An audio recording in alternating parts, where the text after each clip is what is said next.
Well, coming into this particular race that it's going to be a long night and you're going to have to survive. The full moon shone bright on the patriotic paint scheme of the Richard Childress Racing Budweiser Folds of Honor Chevrolet as Kevin Harvick sailed to victory for the 21st time in his NASCAR Sprint Cup career and second time during the Memorial Day Marathon Coca-Cola 600 at Charlotte Motor Speedway. As we came down to the end, it came down to a restart. We had the track position when the 78s had their problem.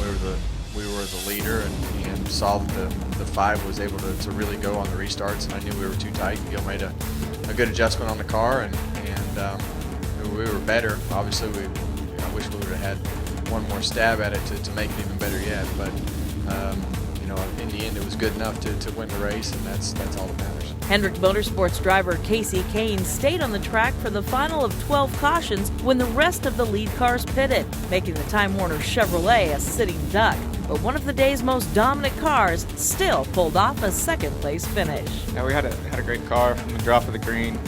Just drove to the front and sixth, and felt really good throughout the race. There was a couple times when I thought Matt might have been a little better than me, but not much. And then we adjusted and were quicker than him again. So it was definitely our race to lose, especially those last 100 laps. And we just thought that some of the guys would stay out. I think there's 3 cars that had just pitted within the last couple laps, or 5 or 6 laps, and just felt like they'd stay out, and that'd be a big enough buffer to someone who had 2 or 4 tires that we could get away.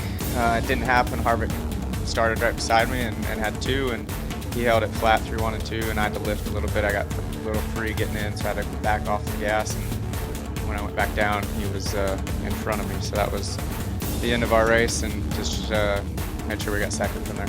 Despite a battery failure that was quickly remedied during the 9th caution, Kurt Busch rallied back to finish 3rd in the Furniture Row Chevrolet. You don't get paid by driver ratings. You get paid by where you finish. And so, yeah, the top 5 is great, and to be up front and to lead laps, that's what it's all about. And so we'll get these little hiccups polished up, and we'll continue plugging forward. That's the only thing we can do, is just kind of learn from what exactly happened. Was it a cable issue? Was it a battery that was dead? Was the alternator not charging? There's still some unknowns. So we'll dig into it. But to show our strength tonight and to finish 3rd, we'll take it. Running in the top 5 for most of the day, Denny Hamlin wound up 4th. Joey Logano started 31st to finish 5th. Ryan Newman avoided incident during the 400 laps to capture 6th. Tony Stewart suffered some left rear body damage but held on for 7th. Clint Boyer, who started 5th, had a strong night to complete the Elite 8. After being involved in an incident that brought out the 10th caution with 68 laps to go, Jimmy Johnson holds on to the NASCAR Sprint Cup Championship standings lead, followed by Carl Edwards in 2nd at 32 back.